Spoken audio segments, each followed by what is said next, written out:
Hey guys, tonight, we're dimming the torches, lowering the banners, and stepping quietly into one of history's more uncomfortable corners. The part where crowns tumble, and it's not the kings who suffer most, it's their kids. So get cozy, maybe pour something warm.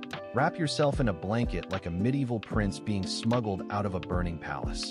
Because tonight we're talking about what happened to the children of fallen kings, the little collateral damage of big dynastic meltdowns. And spoiler, it's rarely happily ever after. Most of the time, these royal kids didn't end up inheriting anything except trauma, exile, and a lifetime of people side-eyeing them for being the wrong bloodline at the wrong time. But don't worry, we're not diving into full tragedy. Just that soft, melancholy kind of history you can fall asleep to. So let's float back to the days when losing your dad's throne meant you also lost your last name, your home, and occasionally your head. You'd think being born to a king automatically meant a golden crib, a crown waiting, and servants to peel your grapes. But royal life was kind of like investing in crypto. Looks great at first, then suddenly everything's gone, and you're hiding in a monastery wondering where it all went wrong. The children of dethroned kings existed in this weird twilight zone. Too noble to be normal, too dangerous to be alive.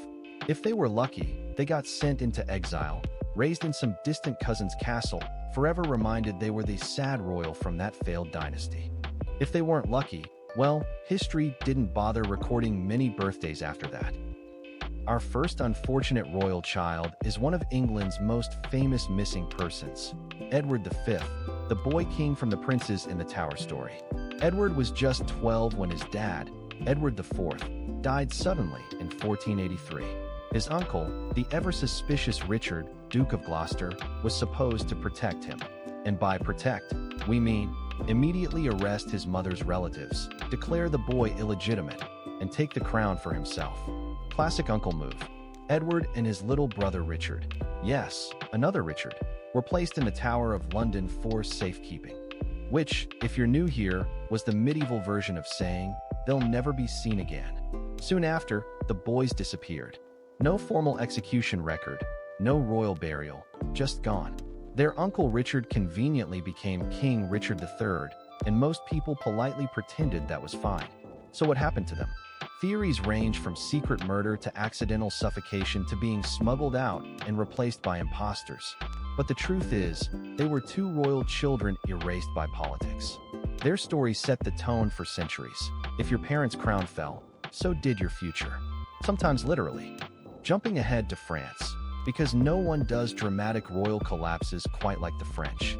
Meet Louis Charles, better known as the tragic Louis XVII. He was the second son of Louis XVI and Marie Antoinette, meaning he got to be the spare, until his older brother conveniently died, making him the heir. Tough promotion. When the revolution kicked off, his parents were imprisoned, and little Louis, at just 8 years old, became a symbol of the monarchy's downfall. Royalists insisted he was still the rightful king. Revolutionaries, of course, saw him as a small, inconvenient threat with curls. He was separated from his family, locked in a cell, and left to slowly waste away. Revolutionary guards claimed he was being re-educated, which apparently meant total isolation, starvation, and neglect. He died in 1795, aged 10, from disease and despair. His heart was secretly preserved, because apparently 18th century France collected royal organs like baseball cards, and you can actually still see it today in Paris. The saddest part? Hundreds of imposters later claimed to be him, because nothing says unresolved trauma like an entire century of grown men insisting they're the dead child king. Fast forward to early 20th century Russia, where the royal family had the same problem, just with better photography. The Romanovs were the glittering dynasty that ruled Russia for 300 years, right up until the whole country collectively decided they'd had enough of tsars, palaces, and Rasputin's beard. When the Bolsheviks took power in 1917, Tsar Nicholas II, his wife Alexandra, and their 5 children, Olga, Tatiana, Maria, Anastasia, and little Alexei, were placed under house arrest. Which sounds cushy, but was really just prison with nicer curtains. At first, they were treated decently. Then the guards got stricter. The meals got smaller.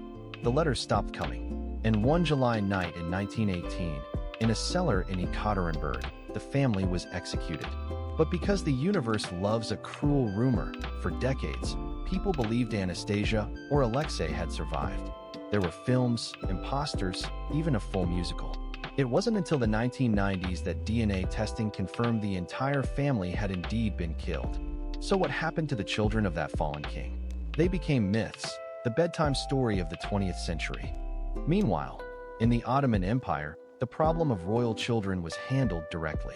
When a new sultan took power, he'd typically eliminate all his brothers to secure the throne.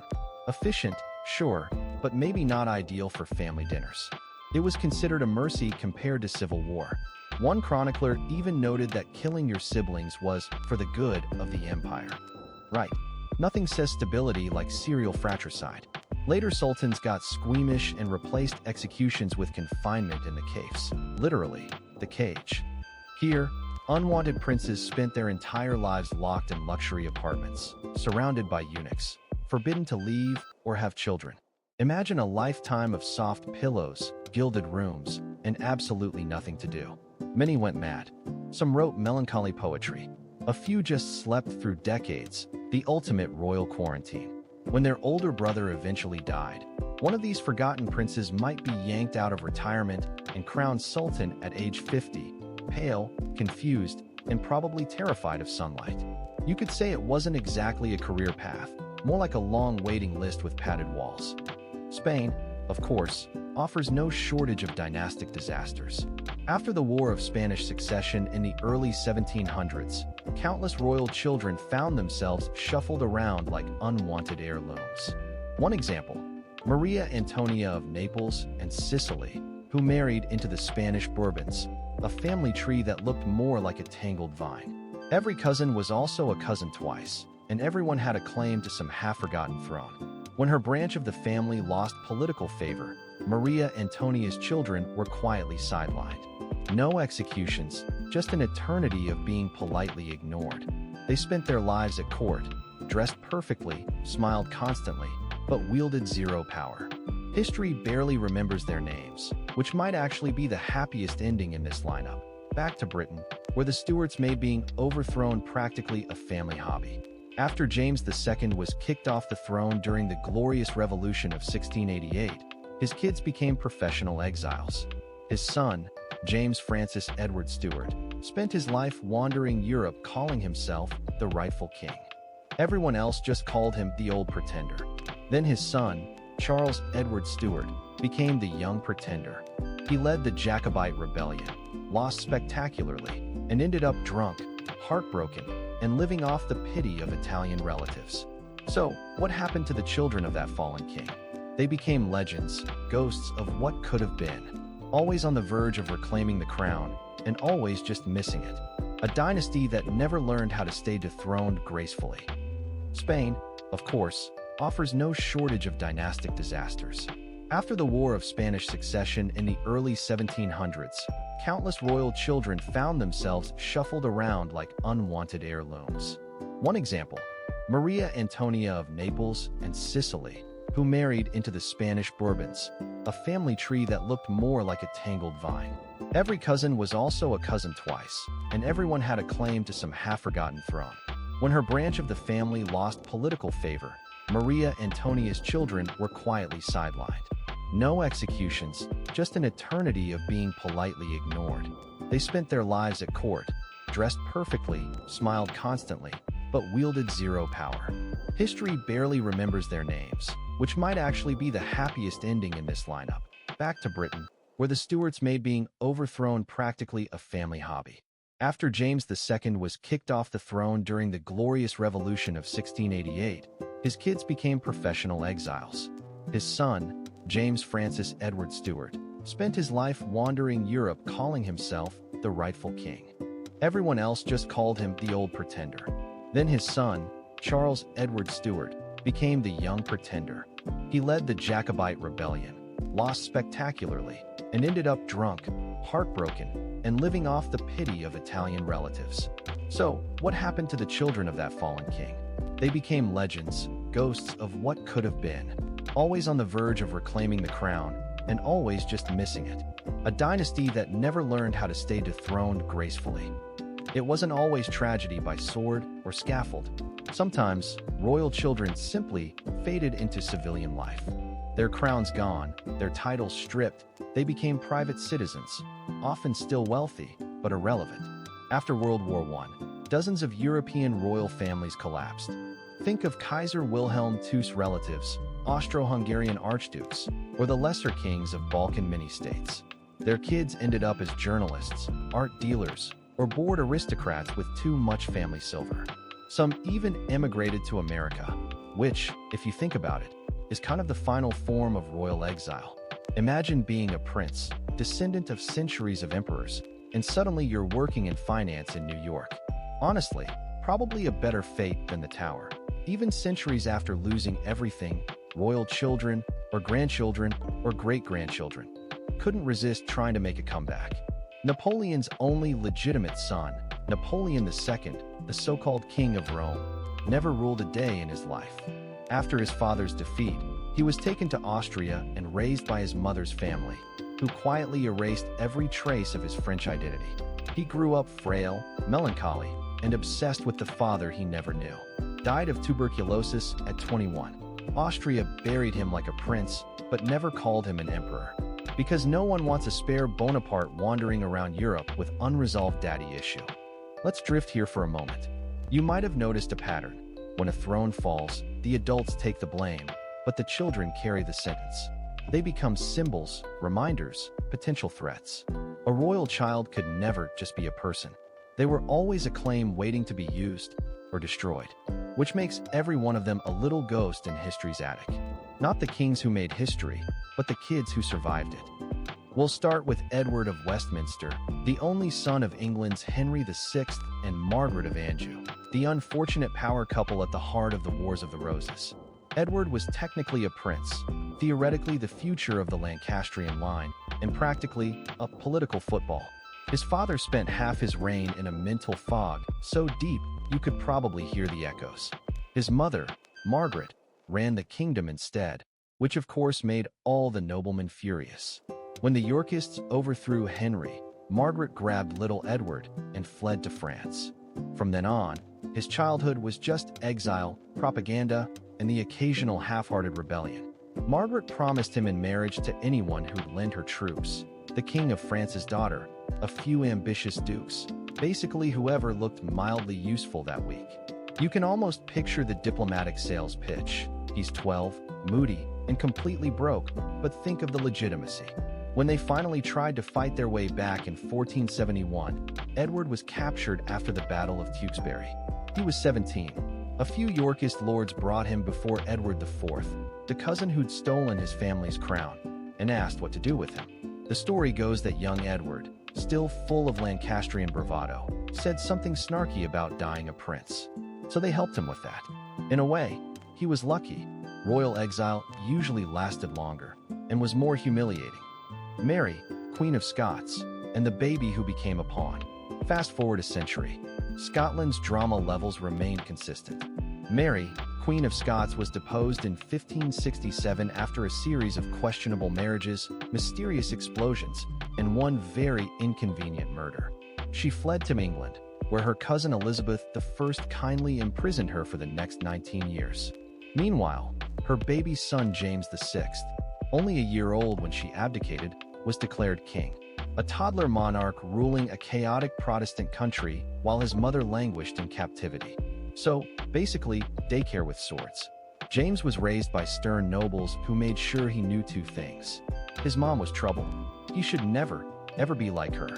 When he grew up, he played the long game. Mary lost her head, literally, but James stayed out of it, collected his patience points, and eventually inherited both thrones as James VI of Scotland and I of England. So for once, a child of a fallen monarch didn't just survive, he won. Although he did spend most of his reign terrified of assassination, writing treatises on witchcraft, and flinching at loud noises. So, emotionally, still a casualty. We've already mourned poor little Louis XVII, but his sister Marie-Therese Charlotte, known as Madame Royale, gives us a rare postscript that isn't entirely doom and guillotine. She was 14 when her parents were executed, left alone in the Temple prison for 3 years. When she was finally released, she was described as pale, silent, and incapable of smiling. So, standard post-revolutionary adolescence. She was traded to Austria in a prisoner exchange, which must have felt weird. Congratulations, you're now worth a handful of political prisoners. In exile, she became a royal relic, the last legitimate Bourbon of her generation. Everyone wanted to marry her, not because she was charming, but because she was symbolic. Eventually, she wed her cousin, Louis Antoine, Duke of Angoulême, who was about as exciting as a plate of wet toast. They had no children, probably out of mutual disinterest. Marie-Therese lived through the Revolution, Napoleon, the Restoration, and yet another revolution. She ended up as a kind of wandering emblem of lost monarchy, respected, pitied, and perpetually dressed in black. So what happens to the children of fallen kings? Sometimes they become walking memorials, breathing reminders of things everyone else would rather forget. And of Austria, not to be confused with the 15 other Annas who also ruled Europe, was Queen of France in the 1600s and mother to Louis XIV, the Sun King. But before Louis became all radiant and Versailles, his early life was pretty shaky. His father Louis XIII died when he was 4, leaving the throne to a small child and the government to his widowed mother. Cue civil war, rebellion, and nobles flinging themselves into open revolt because they couldn't handle being ruled by a woman and a toddler. The boy king's childhood was basically chaos with pearls. He and his mother were driven out of Paris more than once. Once, they were even woken up by rioters pounding on their doors, which probably explains why adult Louis XIV later decided, "Fine, I'll build my own palace and never see Paris again." Let's stay in the 1600s for a second, because Spain at this point was a genetic experiment nobody asked for. After centuries of cousin-on-cousin marriages, the royal nursery was full of heirs who could barely walk, talk, or breathe without fainting. The poster child was Charles II of Spain, son of a fallen line in every biological sense. He was king in name, but so frail and mentally impaired that courtiers called him the Bewitched.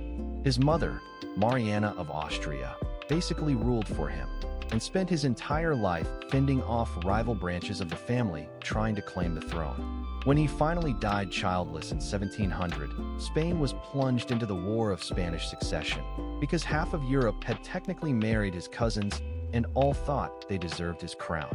So, in a sense, his entire family were children of fallen kings. They just didn't know how to stop falling.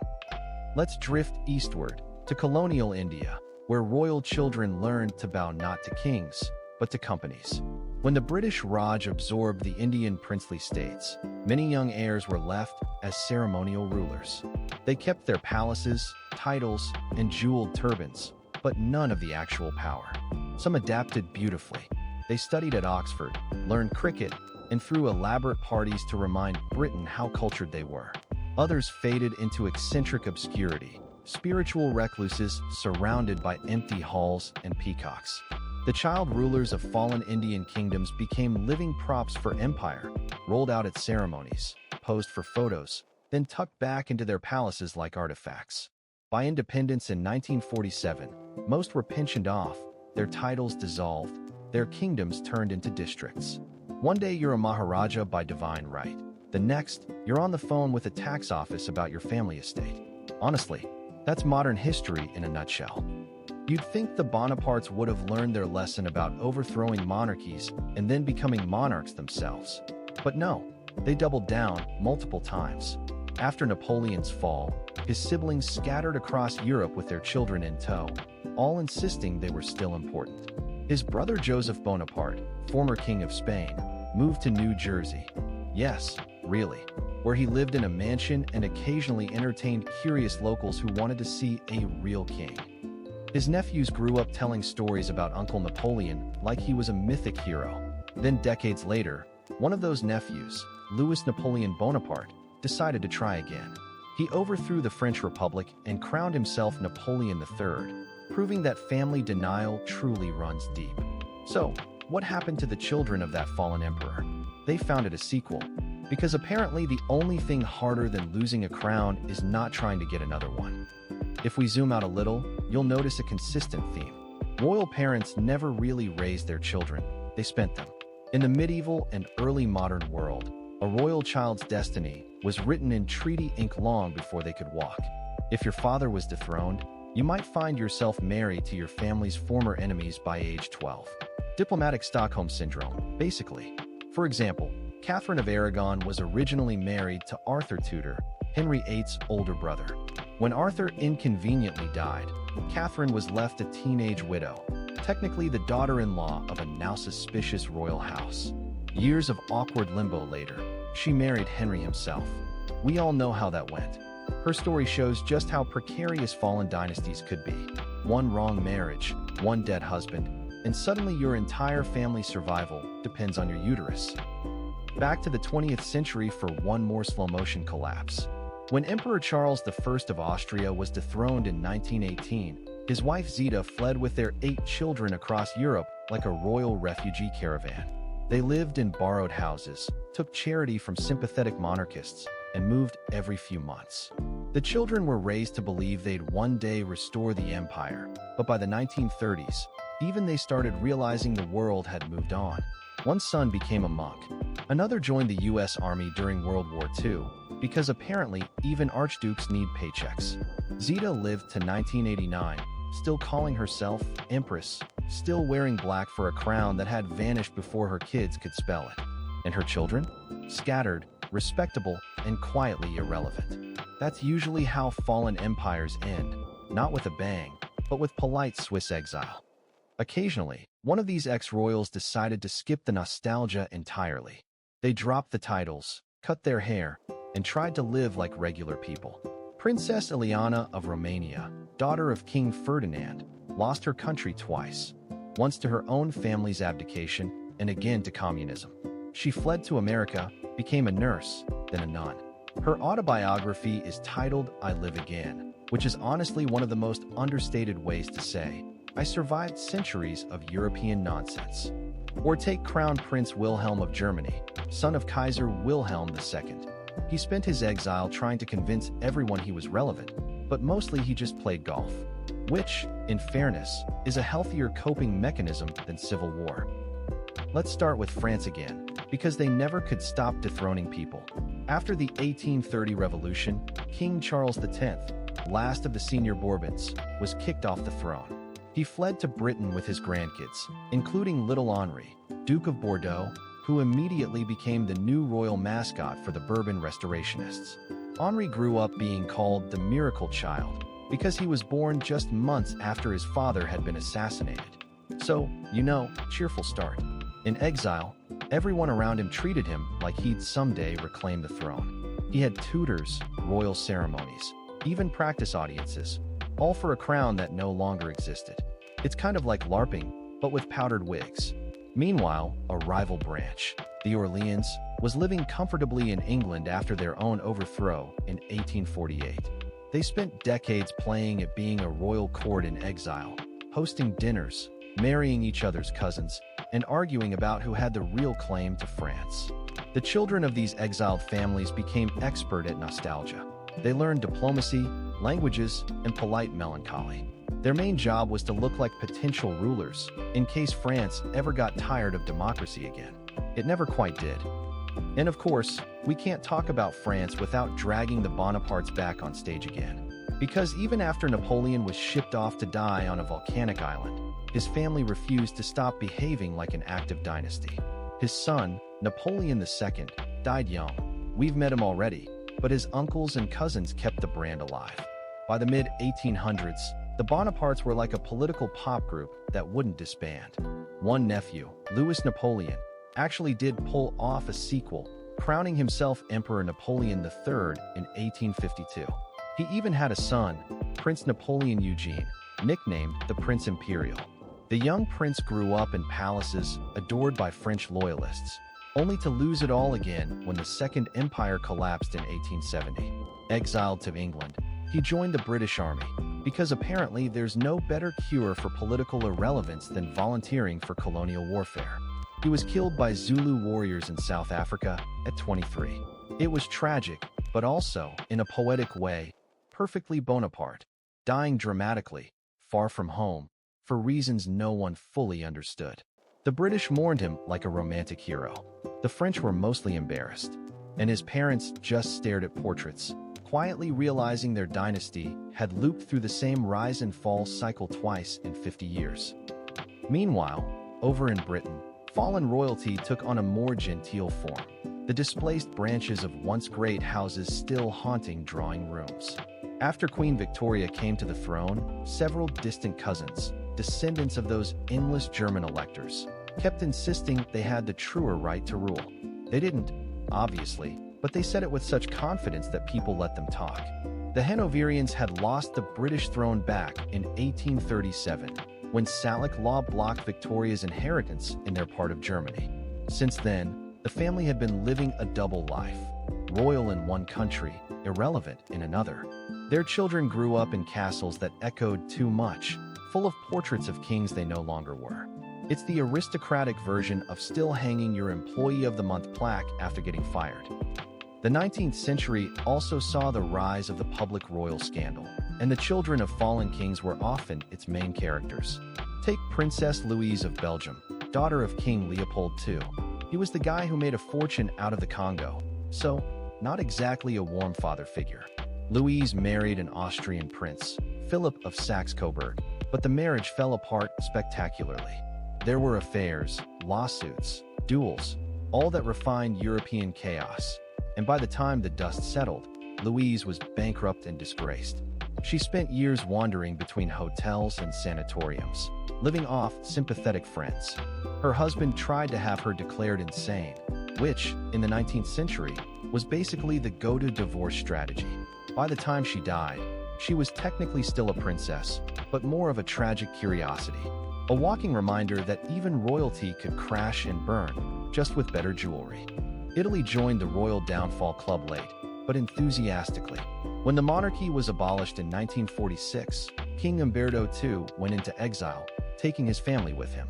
His children grew up wandering Europe, holding on to titles that meant nothing, occasionally giving interviews to people who'd already forgotten there'd been a king of Italy.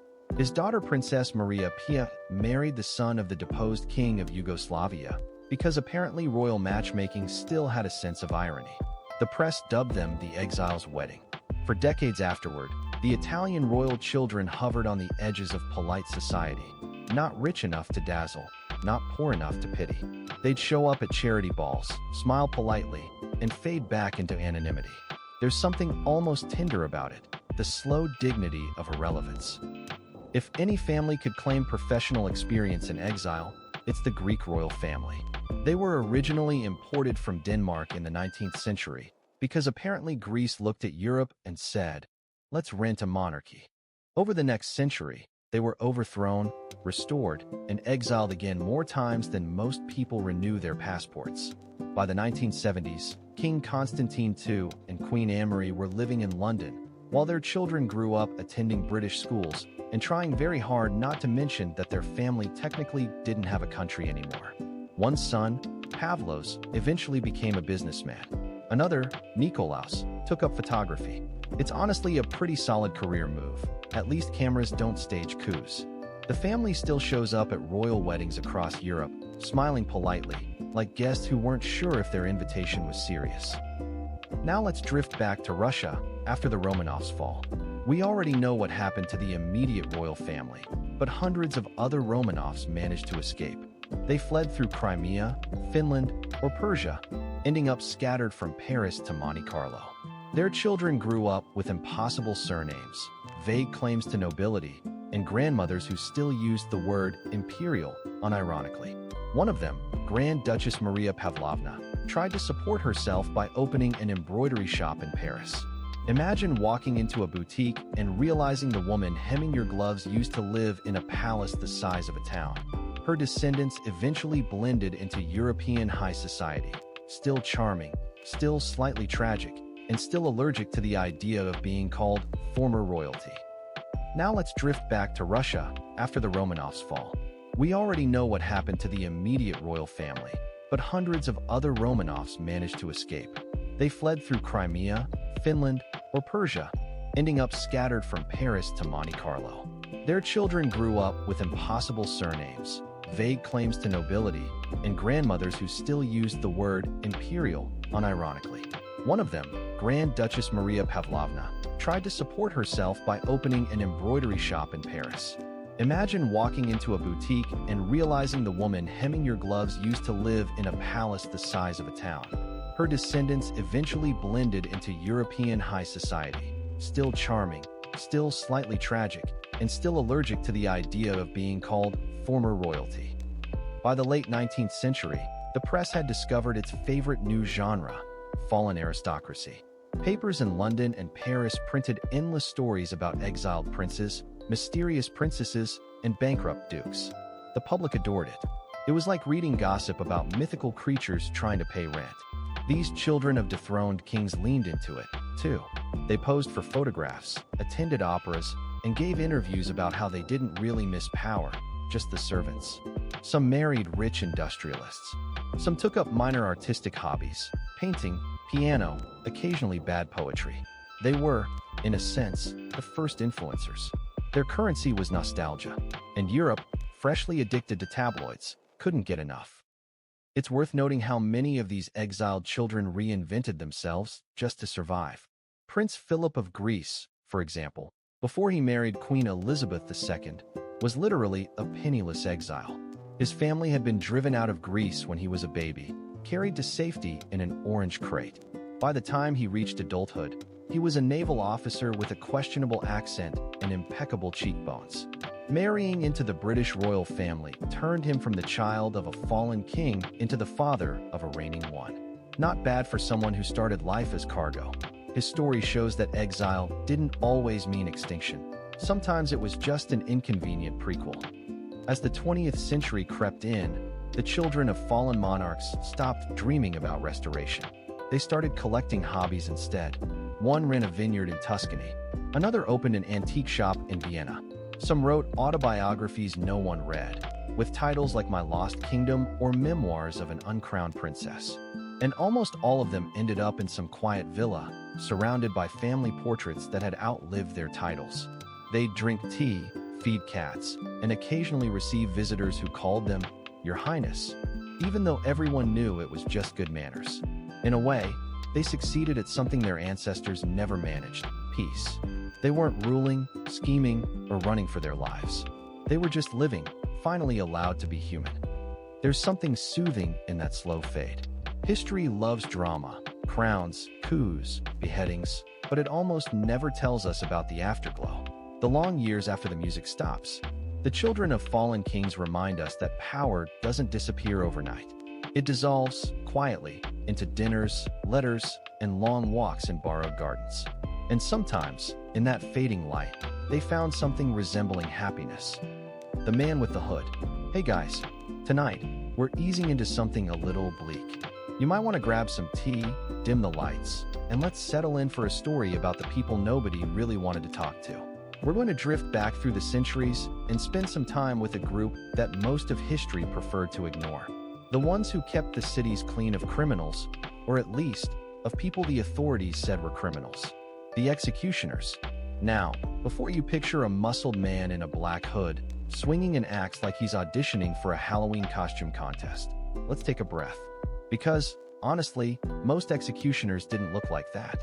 Most were just sad, awkward men trying to make a living in a job that everyone hated but absolutely needed. And the question that hangs over all of this: how did they live with themselves? That's what we're going to explore tonight. Not just what they did, but how they lived. What their lives looked like after they washed the blood off their hands, walked home, and tried to be part of a world that didn't want them. So let's start slow. Let's go back to medieval Europe, that comfortable historical neighborhood full of mud, plague, and questionable moral logic. Here's where things get weirdly ironic. Executioners were legally powerful. They could carry out the highest form of state authority, taking life. But socially, they had no power at all. They were feared and hated. Shopkeepers wouldn't serve them. Priests were hesitant to give them sacraments. And yet, everyone wanted them to do their job. In some cities, people believed touching the executioner's hand could cure diseases, especially skin conditions. So you had this bizarre duality. The man was unholy, but also kind of magical. You wouldn't invite him to dinner, but you might ask him to bless your wart. That's medieval logic for you. Executioners were technically part of the justice system, salaried, official, necessary.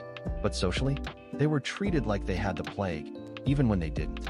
People believed they were tainted by the deaths they caused. You could call it superstition or just good old-fashioned hypocrisy, because the same townsfolk who hired them to serve justice refused to shake their hand at the market. Executioners often had to live outside the city walls, literally on the edge of society. Their houses were sometimes near the gallows because, well, convenience. The city got its executions, and they got to stay far away from decent people. It's like your boss saying, "We value your work, but please don't come to the office. Ever." Here's where things get weirdly ironic. Executioners were legally powerful. They could carry out the highest form of state authority, taking life. But socially, they had no power at all. They were feared and hated. Shopkeepers wouldn't serve them. Priests were hesitant to give them sacraments. And yet, everyone wanted them to do their job. In some cities, people believed touching the executioner's hand could cure diseases, especially skin conditions. So you had this bizarre duality. The man was unholy, but also kind of magical. You wouldn't invite him to dinner, but you might ask him to bless your wart. That's medieval logic for you. Imagine being the wife or child of an executioner. You didn't commit any crimes, but society treated you like you did. Your children couldn't marry outside the family because nobody wanted tainted blood. Executioner families often married among themselves, not for love, but because they were the only ones who'd have each other. In Germany and France, there were entire dynasties of hangmen and headsmen. The famous Reindl and Sanson families, for example, turned execution into a multi-generational trade. The Sansons alone served as royal executioners in France for over a century, right up to the French Revolution. So if you were unlucky enough to have a bad day at Versailles, chances are you met one of them. Still, most executioners weren't killing nobles. They handled thieves, heretics, and whatever the city wanted to make an example of that week. And when they went home, they had to pretend to be ordinary, raising kids, tending a garden, maybe feeding a chicken or two, all while living with the memory of their day job. Let's float over to their workspace for a moment. Because the executioner's toolkit wasn't exactly the kind of thing you'd find on a medieval Etsy shop. They used ropes, axes, swords, wheels, even burning irons. Each region had its own style of execution, much like a regional cuisine, except, much worse. German executioners often used the sword. French ones favored the axe. And in England, hanging was the classic go-to, though it often went wrong. Early hangings weren't the drop and snap method you see in later centuries. It was the slow, strangling kind. The condemned would dangle, kick, and suffocate while the crowd watched. If you were the executioner, your goal was to make it look efficient, not necessarily merciful. But if you messed up, if you swung the axe wrong, or missed the neck, the crowd might riot. Because nothing ruins a public spectacle like incompetence. So, oddly enough, executioners were under performance pressure. They had to be both precise and emotionless. Too slow, and people called you cruel. Too fast, and they called you heartless. Basically, there was no way to win. Let's imagine a typical day in, say, 16th century Germany. The town crier announces an execution. People gather like it's a festival, because apparently, human suffering was family entertainment. The executioner prepares the tools. He might be assisted by his apprentices. Yes, there were apprenticeships for this. They would learn how to sharpen the sword, clean the scaffold, and later, perform the act itself. The condemned is brought out. Prayers are said, the crowd murmurs, and then, in one practiced motion, it's done. Head falls. Crowd gasps. Executioner wipes his blade, nods, and walks away. And the same people who cheered now whisper about him as he passes. It's a job that made you both infamous and invisible at the same time. So how did they live with themselves? The answer varies, but most records suggest, with difficulty and a lot of compartmentalization. Executioners often described themselves not as killers, but as servants of justice. They saw their work as necessary, not personal. If God and the law demanded punishment, then someone had to perform it, and they were simply the tool. That mental separation was key.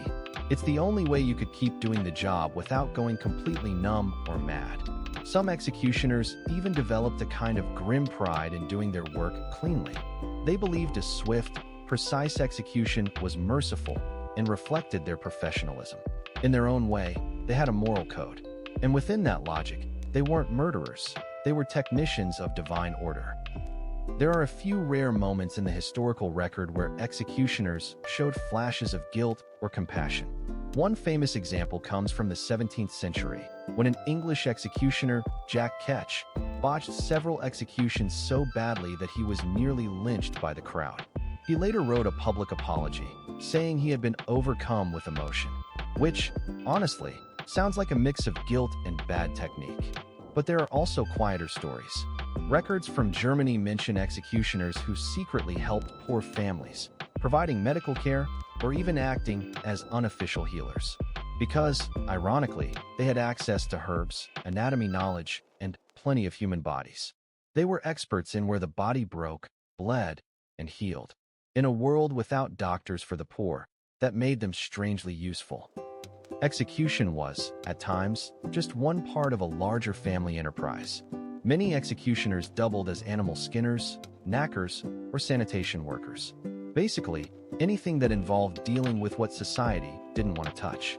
If it was dirty, bloody, or morally complicated, it was their job. Some families ran small businesses on the side. The Meister Hans family in Nuremberg, for instance, was known for both clean executions and high-quality leather goods. So yes, you could technically buy your shoes from the same hands that executed your neighbor. Medieval efficiency at its finest. Spiritually, being an executioner was complicated. Most of them were Christians, often devoutly so. But church authorities were divided on whether they were damned or blessed. Some priests refused them communion, seeing them as instruments of death. Others argued that they were fulfilling God's will by punishing evil. So you could spend your life enforcing divine justice and still be denied a Christian burial. It's the kind of spiritual whiplash that would make anyone question their place in the world. Let's drift on that thought for a bit. Imagine going to church, kneeling beside your neighbors, and hearing the sermon about forgiveness, while knowing that everyone in the pews is praying you won't touch them. It's not just loneliness, it's existential exile. And yet, the executioners stayed. They did the job, raised their children, and passed the craft down. Because in a twisted way, it gave them identity, stability, and a place, even if it was on the margins. Hey again, if you're still awake, congratulations, you've officially lasted longer than most medieval prisoners before sentencing. Tonight, we're gliding into the strange world of hereditary executioners, families who didn't just do the job, but turned it into a legacy. A family trade, passed down like a grim heirloom. You might think no one would want to inherit a job like that. But in a society obsessed with status and purity, sometimes being tainted meant you had nowhere else to go. And so, whole bloodlines of executioners formed. Let's start in Germany. Because Germany, being Germany, had a way of turning even execution into a well-structured family business. The Reindels were one of the most famous dynasties of executioners in Central Europe. Their family served as hangmen, torturers, and occasional doctors for over 2 centuries. Their roots stretch back to the 1500s, when cities like Nuremberg, Augsburg, and Würzburg were trying to keep order during the chaos of witch trials and Reformation politics. And they needed reliable professionals. You can almost imagine the job posting. Wanted, someone handy with a sword, unbothered by blood, and willing to be hated by everyone. The Reindels filled that niche beautifully. They were skilled, efficient, and disturbingly organized. Unlike the stereotypical bumbling headsman, they kept meticulous records of every execution, names, crimes, last words. They even had written manuals on proper sword technique, because of course they did. Germany loved its paperwork, even in death. By the 1600s, the Reindels weren't just tolerated, they were respected. Quietly, of course. No one invited them to dinner, but local officials acknowledged that they did their job with honor. That's the thing about repetition. Do anything long enough, and people start calling it a tradition. The family's influence grew, and they started marrying other executioner families, the Franks, the Dybels, and others. Over time, they built a strange little social world of their own. They had their own circles, their own dinner tables, even their own sense of nobility. They might not have been good society, but within their tiny universe, they had status, a dark sort of aristocracy. Executioners like the Rindles often doubled as healers and surgeons, not because they went to medical school, those didn't really exist yet in the way we think, but because they had experience cutting things open. The logic was simple. If you know how to take a body apart, you probably know how to keep it in one piece. They studied anatomy by necessity. They knew which bones broke easily, which tendons snapped, and where the heart actually was, details that, apparently, many medieval doctors got wrong. So peasants, outlaws, and the poor often went to the executioner when they were injured. It was cheap and surprisingly effective. A grim paradox. The man who might kill you tomorrow could also save you today.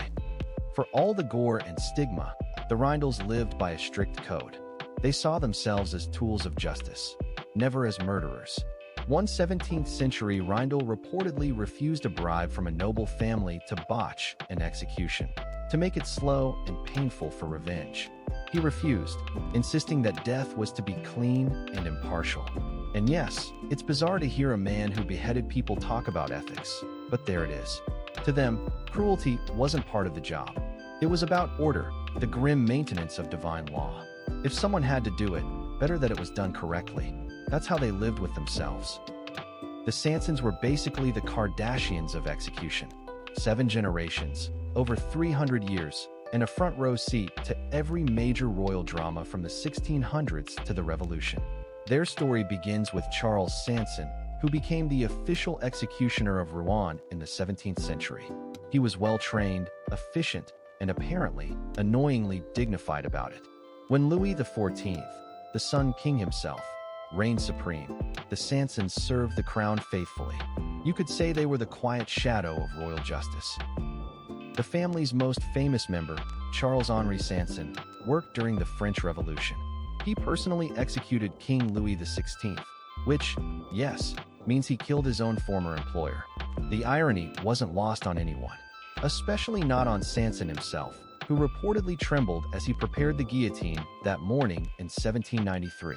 According to his later writings, he didn't see it as vengeance or rebellion. It was, as always, duty. The same law that once ordered him to behead peasants now told him to execute a king. In that moment, he simply obeyed the system, even if it destroyed everything it stood for. Unlike the Rindles, who kept to the shadows, the Sansons were public figures. Parisians recognized them in the streets. They were both feared and strangely admired, like morbid celebrities. Charles-Henri was described as polite, soft-spoken, and meticulous. He wore elegant coats and white gloves when performing executions, as if to give the act a touch of refinement. The newspapers wrote about him. People gossiped about what he ate for breakfast. Children whispered his name. And yet, at the end of the day, he was still an outcast. His family couldn't socialize freely. His children struggled to find spouses. Even when you were famous, the stigma never washed off. Charles-Henri's sons continued the work. His grandson, Henry Clement Sanson, served until 1847, the last official royal executioner of France. By then, the guillotine had become a symbol of equality under law, if a rather grim one. And yet, the Sansons' reputation faded. As society modernized, people began to see executioners not as servants of justice, but as relics of barbarism.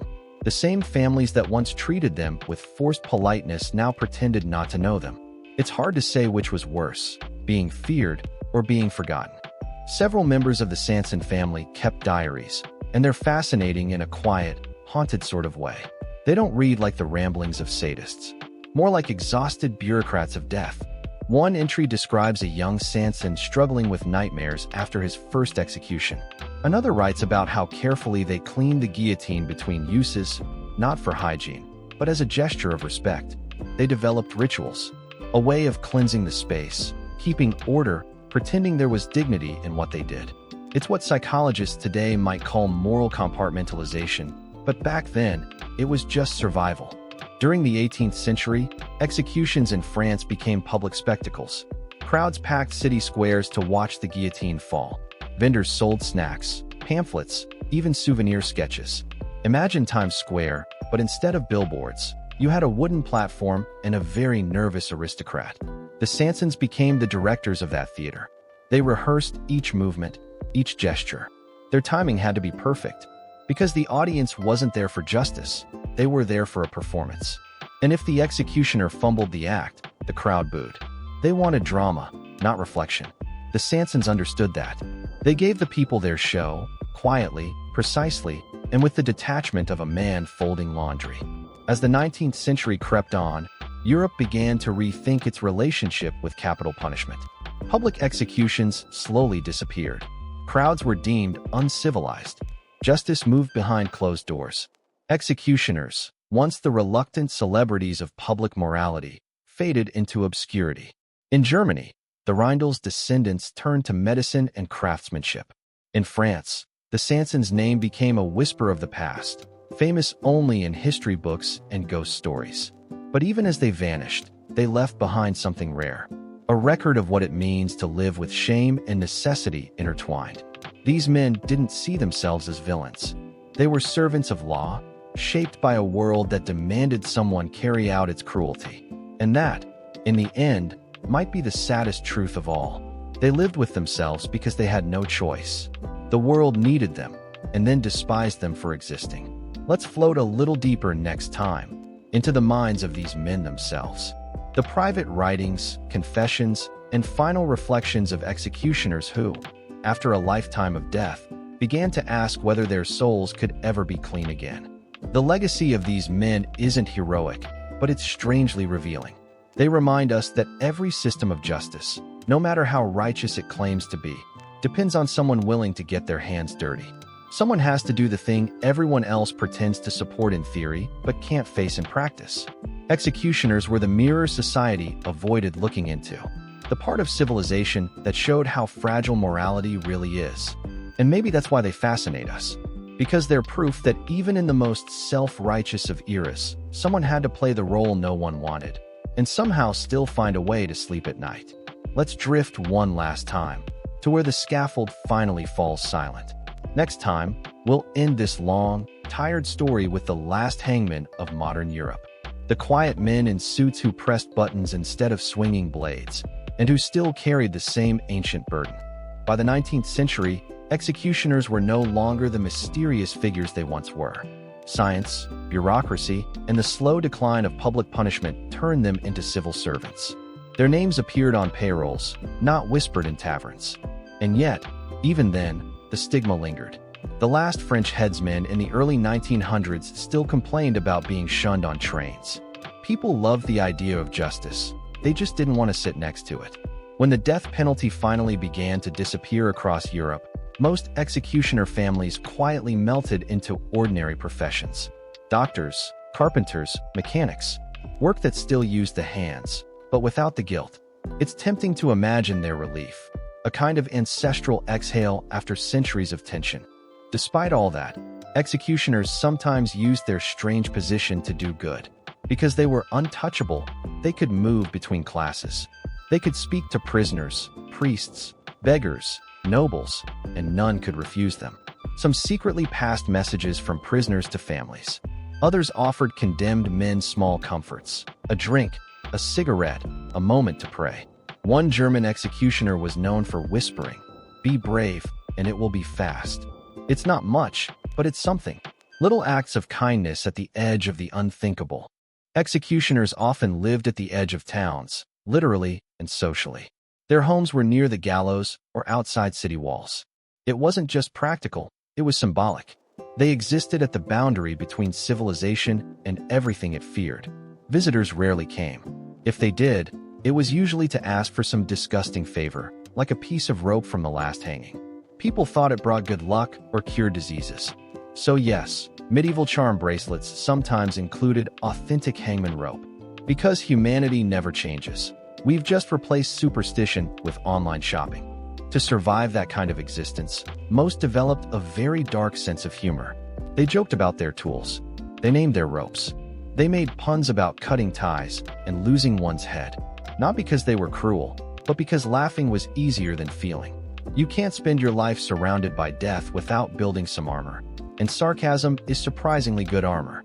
There's a story from 18th century London about an executioner who used to tip his hat to condemned men and say, "I'll make it quick. I'm late for lunch." People found it horrifying, but maybe that was his way of keeping control in a moment that made everyone else crumble. Imagine standing on a scaffold, thousands of people watching.